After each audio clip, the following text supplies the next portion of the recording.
बार आपसे समझना चाहेंगे, आईटी पैक से अगर कोई कंपनी आपको सेलेक्ट करनी होगी तो वो कौन सी होगी? क्योंकि पिछले कई दिनों से अगर हम देखें तो इंटरेस्टिंगली जितने भी आईटी नेम्स हैं वो एक रेजिलियंस दिखा रहे हैं, कहीं ना कहीं उथल पुथल वाले बाजार में भी वो अपने आप को हरे निशान में होल्ड करने की कोशिश कर रहे हैं।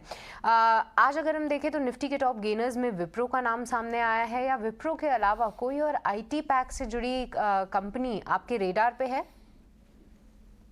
ज़रूर से जिस कंपनीज़ ने अपने नतीजे पेश कर दिए हैं, उन्हीं स्टॉक्स को मैं पसंद करना चाहूँगा और आईटी में दिग्गज कंपनी जैसे कि टीसीएस और इन्फोसिस ये 2 पसंदीदा स्टॉक है मेरे और सबसे ज़्यादा टेक्निकल सेटअप जो कन्विंसिंग लग रहा है वो टीसीएस का है, जो राउंडिंग बॉटम फॉर्मेशन बनाया है और ऑलमोस्ट वो अभी वीकली चार्ट्स पे एक bullish inverted head and shoulder pattern का ब्रेकआउट देने की नज़दीक है। तो ओवरऑल इस स्टॉक ने आउट परफॉर्म किया और टेक्निकल सेटअप रिलेटिवली बेटर है कंपेयर टू अदर स्टॉक्स। तो लार्ज कैप स्टॉक्स मुझे ज़्यादा पसंद है और उसमें से फर्स्ट प्रायोरिटी मैं दूँगा टीसीएस को और सेकंड प्रायोरिटी इन्फोसिस जैसे स्टॉक्स को देखना चाहिए। तो ये 2 स्टॉक्स को प्रेफ़रेंस दीजिए क्योंकि कई सारे नतीजे अभी मिड कैप कंपनीज़ में से आईटी सेगमेंट में बाकी हैं, तो वो एक नेगेटिव सरप्राइज़ भी कभी भी आ सकते हैं। बट जिन कंपनियों ने नतीजे पेश किए उन कंपनियों में से मुझे टीसीएस सबसे बेटर लग रहा है चार्ट पे फॉलोड बाय इन्फोसिस।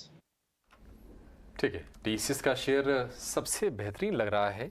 अगर हम चार्ट्स की बात करें तो 3405 रुपये का भाव है। नतीजों को लेकर थोड़ी सी निराशा ज़रूर थी। नतीजे वैसे ख़राब नहीं थे, लेकिन कहीं न कहीं यूरोप में जो ग्रोथ है उसमें सुस्ती है, वो बाज़ार को थोड़ी हज़म नहीं हो रही है कि आखिर कितना परेशान करेगा वो कंपनी को। लेकिन मार्जिन की ट्रैजेक्टरी यहाँ से क्या होती है, क्या दिशा होती है, ये काफ़ी हद तक तय करेगा कि इंडसइंड बैंक का शेयर कहाँ पे जाएगा। क्योंकि बाकी जो चीज़ें हैं जहाँ पर आपको फोकस करना है, पैट यानी कि जो मुनाफा, प्रॉफिट आफ्टर टैक्स 57% के आसपास का उछाल का अनुमान वहाँ पर है और एनआईआई जो यानी कि जो ब्याज से आय होती है बैंक की, उसमें 18% के आसपास की बढ़त का उम्मीद है हमें। इस पर आपसे कुणाल एक राय चाहेंगे इंडसइंड बैंक को लेकर। अब देखिए, नतीजे ठीक ठाक आने की उम्मीद है, मार्जिन पर ज़रूर फोकस होगा कि किस तरह के आंकड़े वहाँ से निकल के आते हैं और कमेंट्री काफ़ी अहम रहने वाली है इंडसइंड बैंक की। लेकिन क्या नतीजों से पहले कुछ ट्रेड आप बनाने की सलाह देंगे? मान लीजिए कि नतीजे अगर थोड़े से निराशाजनक आ गए, तो जिनके पास ऑलरेडी ये शेयर हैं वो अपना स्टॉप लॉस कहाँ पर लगा कर रखें?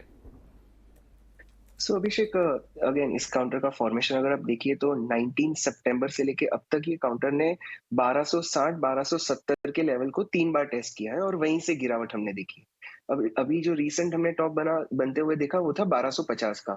सो ये एक स्ट्रॉन्ग रेजिस्टेंस है इस काउंटर का। अगर ये क्रॉस होता है तो यहाँ से एक बहुत ही बड़ी रुझान शुरू हो सकती है और टारगेट करीब करीब 1500 से 1600 तक के लेवल्स का आ सकता है। बट अगर ये नहीं क्रॉस होता है तो यहाँ से ये गिरावट देखने मिलेगी। सो अगर किसी के पास पोजीशन है तो बने रहे, ट्रेंड तो पॉजिटिव ही है। स्टॉप लॉस एक लगा दीजिए, वो है 1190 का।